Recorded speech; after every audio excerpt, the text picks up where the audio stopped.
Hey guys, it's Eric, welcome back. Today I'm going to do a bit of rolling stock modifying to DCC something for the layout. Recently I went to an auction, which is the first time I've ever properly done it, and as you can see, I got a little bit carried away. I must admit, a lot of it I probably will end up selling on to offset the cost of some of what I want to keep. However, I've got a lot of items here, some of which I've really wanted for quite some time.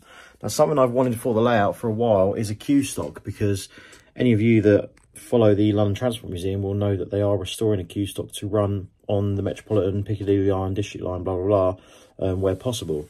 So I've got a load of queue stock cars here, as you can probably tell.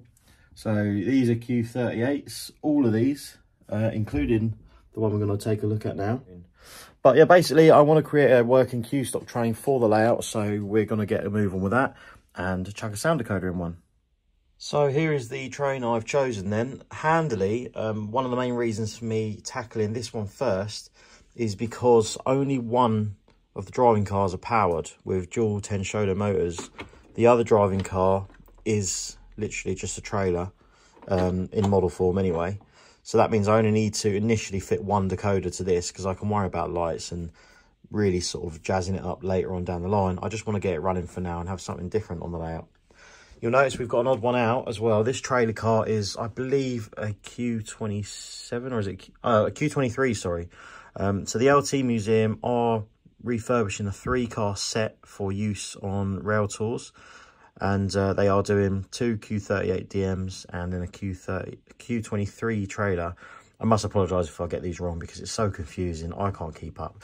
The Q23 trailer is actually, I believe, a street level models kit. So it's slightly different construction. It's brass rather than being white metal. The problem with these being white metal is they're extremely heavy, and fitting lights in them all is going to be a bit of a pain because of the potential of stuff shorting out. So you've really got to insulate everything. But just being so heavy, they're going to not run the best, and they're going to make an awful lot of noise going around the layout. But what can you do? The problem with this one is, as you can see, this trailer is motorised, because most of these ones, you can see, do have motors under them. However, I can swap them out for some Metro Models bogie frames that I've got and sort of bodge it up, so it'll just be a complete trailer. We've also got a Q38 trailer car here, just if I want to make it a 4-car set and look a bit different, because these back in the day did chop and change trailer cars left, right and centre. There was 3 or 4 different types of these, so you would often find the flare-sided stuff running with the clerestory roof stuff and so on. But yeah, so I'm basically going to go ahead, take this one apart, and DCC fit this with a Lock Sound V5, because I will shortly be modifying my standard stock sound project to go in this. So the eagle-eyed amongst you will have noticed that there are actually LEDs fitted to this, and it has got a hell of a lot of wiring underneath. So being that it's DCC, if I just plonk it on the track, we should, there you go, you get a lot of buzzing, but the LEDs do work, so that's good noise. Good noise, that's good news even. And they seem to have a stay alive as well. So you see the red goes out first and the 3 whites go out. So yeah, that saves me a bit of work fitting LEDs in. I think I'll stick to what's in there just for now, because it's a bit easier. And handy also, unlike most people that build these Harrow Models kits, the previous person that built it has fitted screws to retain the body onto the chassis. So that's going to save me a lot of headache. But what I'm basically going to do is I'm going to take the screws off the chassis, pull the chassis off. I'm going to disconnect all of the LED wires. They're using these enamelled wires here, you can see. I'll disconnect them from this little PCB that they've made up with the Stay Alive, take all this gubbins off, and basically start fresh. So there it is, all apart then, with the motor bogies dropped out. My only concern with these is that Tenshodo motor bogies, which these are very hit and miss when you DCC convert them.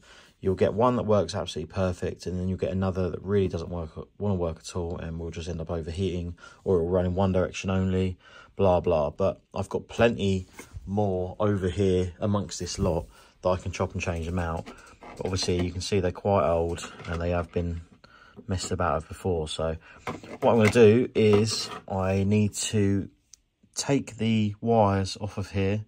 I need to drop the actual motors out of the bottom, and there's a little small tab. You can't really see it because it's dirty. There's a little metal tab in there that basically attaches the pickups, which are across here, to the contacts on the motor inside. Obviously we want to isolate that so that we can feed it through with DCC instead. So I've got to drop the motor out, cut them off and put it back so that it's basically isolated from itself.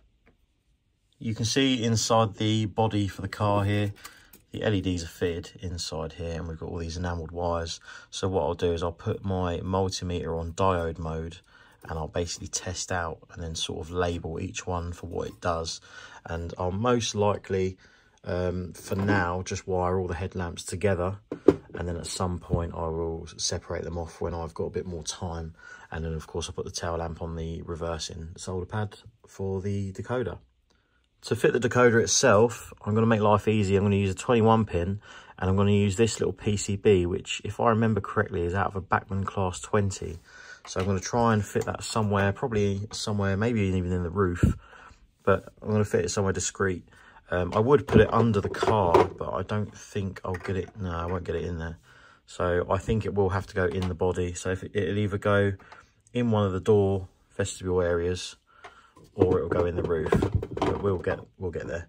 I might put it through the doors and then a bit of black tape over the top so you can't really notice it when the decoder's in place.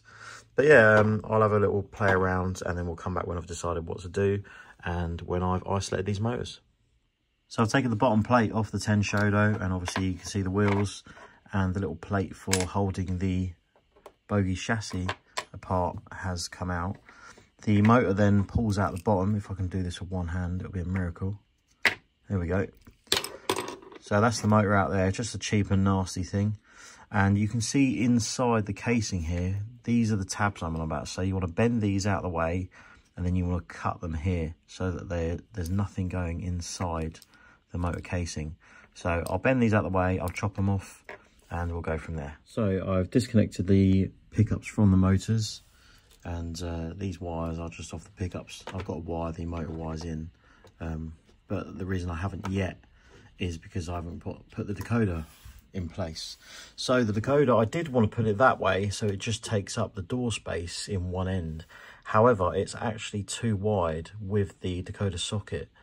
It won't go inside. So what I'm going to do instead is I'm going to put it this way, and it'll be nice and flat along the floor. It won't stick up too much. And all I've done inside the body is I've cut away half of these two compartments, as you can see there. That just gives me enough wiggle room where the decoder, well, it'll be up the other way, but the decoder will nicely sit in the centre with a bit of room either side, just for when you're putting the body on. So it'll sit about there. So hopefully it won't be too visible. It will sit between the seats nicely, as you can see. And it should be pretty out of the way. Fingers crossed. So like I say, I was using a Bachmann 20 decoder socket. I've shaped a bit of plastic card, the same shape as the socket itself, and then I screwed a couple screws in and filed the ends down, and that just insulates the decoder socket from the metal chassis, and that will sit there. I'm going to glue it in place now. That should be good to go. So that's the chassis with the pickups and the motor wires put in there. Just a little tip for you, if you're trying to run some cables without them splaying everywhere along the length of a chassis, use some heat shrink, but don't shrink it down. So I've basically got this heat shrink, glued it down the centre, and that just feeds the wires down nicely and sort of keeps them out of the way. I've just chucked some electrical tape over this, not to really do anything other than make it a bit less obvious. So I've got my Locksound V5 here. Bear in mind, I'm going to use it at the minute without sound, but I will get around to doing that at some point. So that'll just sit like that, and hopefully that will sit in the body. And we've got track power on, so fingers crossed these motors will both work. There we go, it's on number 3. And there you go.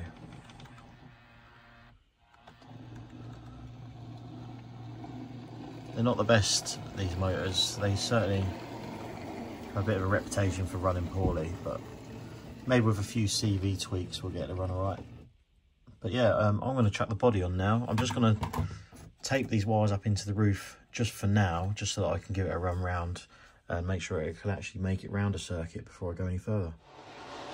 So after a lot of wheel cleaning and messing around, it's doing a few laps at the minute just to check itself.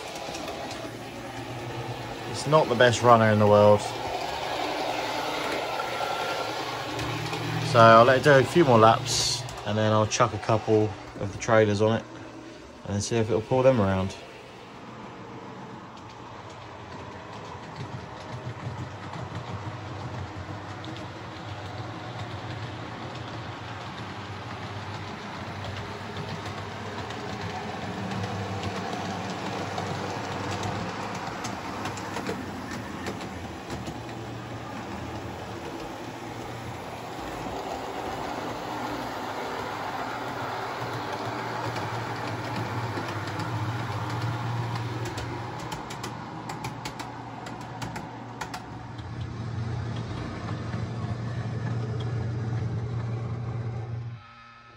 Well, the test run hasn't gone too well. These motors are no good. That was it on speed step 30. I did get, as you saw, a clip of it running around with 4 cars on, but as soon as the motors start to get a bit warm, it's just game over. They just don't want to know. I might try messing about with back EMF settings, but I don't think it's going to make a difference because I've had this before with others. It's just the Tenshodo motors. They really are absolutely shocking and there's not a lot you can do. It's unfortunate, but I'll have to just keep tweaking it and playing about because I do want to get this thing working.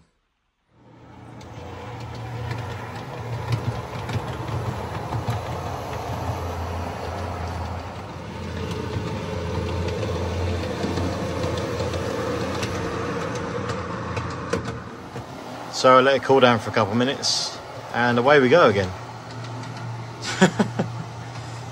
Oh dear. And 2 laps later, there we go, it's dead. Oh, I don't want to go at all now. Nope, it's given up.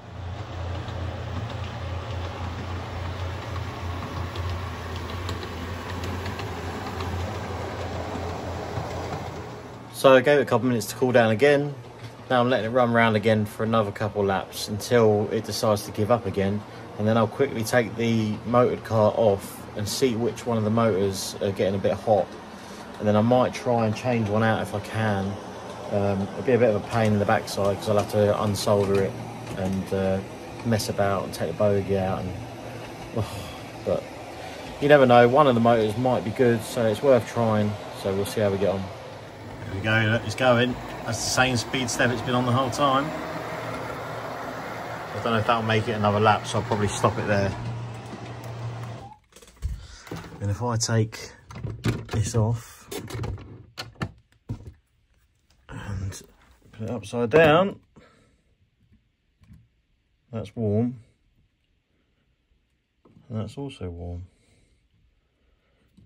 That's what this one's definitely hotter. There's not a lot in it though, actually, to be honest. It's quite a hard one. So this just proves you can have something with a Tenshodo, but it runs well. I've got a couple of things that run alright, and I don't know why that won't, but there we are. Back to the drawing board.